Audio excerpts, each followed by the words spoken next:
Xo'p. 51-masala. Sizlar yozavering, hozir chizmasin chizayin. Miltiqda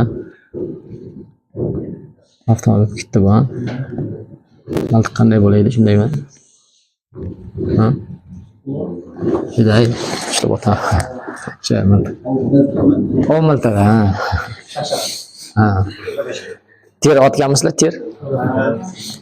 Kalashnikov terganmisizlar? O'rgatdimi? Necha kunda terdinglar? Sekundga solib shuni aytdim.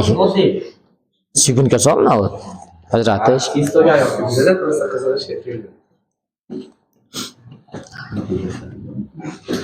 Xo'p, mayli. Qisqasi shu miltiq bor ekan. Savol bunday bo'layapti.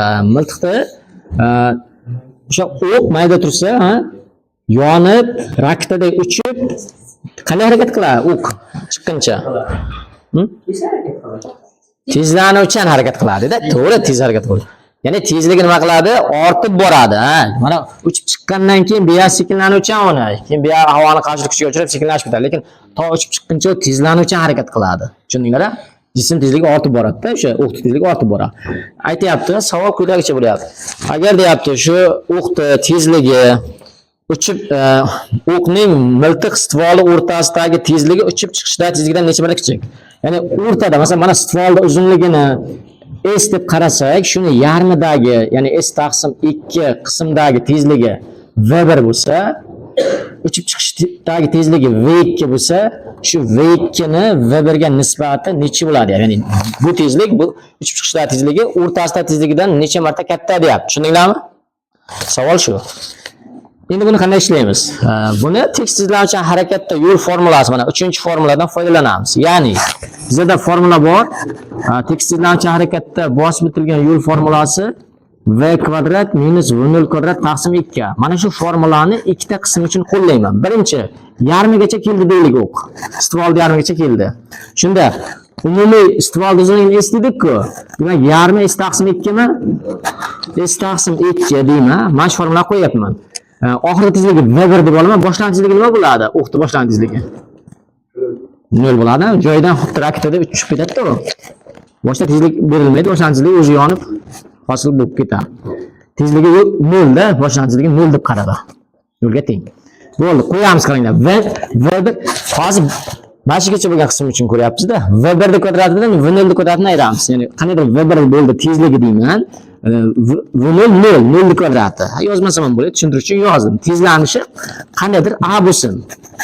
2A. Bu ham noma'lum. Mayli. Endi umumiy yo'lda olaman endi. Shu umumiy stvolda uzunligi mana uchib chiqish uchun olaman. S teng deyman. Endi bu qism uchun, ya'ni umumiy stvolda uzunligi uchun oxirgi tezligi V2 bo'ladi, boshlang'ich tezligi yana 0 bo'ladi. Tushundinglar-a? To'g'ri o'tiring. V2 ning kvadrati minus 0 ning kvadrati, tushundinglarmi? Taqsim 2. Bo'ldi. Endi mana shu ikkovini hadma-had bo'lib yuboraman. Ya'ni S taqsim 2 ni S ga bo'lsam nima bo'ladi? Yo'q. Ishlar qisqarib ketadi. 2. Buni bunga bo'lsam 2 bo'ladi-da, 1 taqsim 2 bo'ladi. Mahrajga tushyapman. To'g'rimi? Xo'p, ikkalar qisqarib ketadi, to'g'ri. 0 yozmayman. Shundayda V1 kvadrat taqsim V2 ning kvadrati bo'ladimi? Xo'p, bizga teskarisi kerak. V2 taqsim V1 kerak. Joyini almashtirsak, ya'ni proporsiya qilsak, V2 taqsim V1 ning kvadrati bo'ladimi? Teng 2 bo'ladi. Ildiz olsak, mana kvadrat yo'qoladi. Demak, ildiz oladigan bo'lsak, V2 taqsim V1 ildiz ostida 2 bo'ladi. Shundan V2 ni topsak, ildiz ostida 2. Bo'ldi, shuni o'zi qoladi. Ildiz ostida 2 marta farq qilayotgan-a. Demak, ya'ni bu degani uchib chiqishda tezligi o'rtada tezligidan ildiz osti 2 marotaba katta bo'ladi.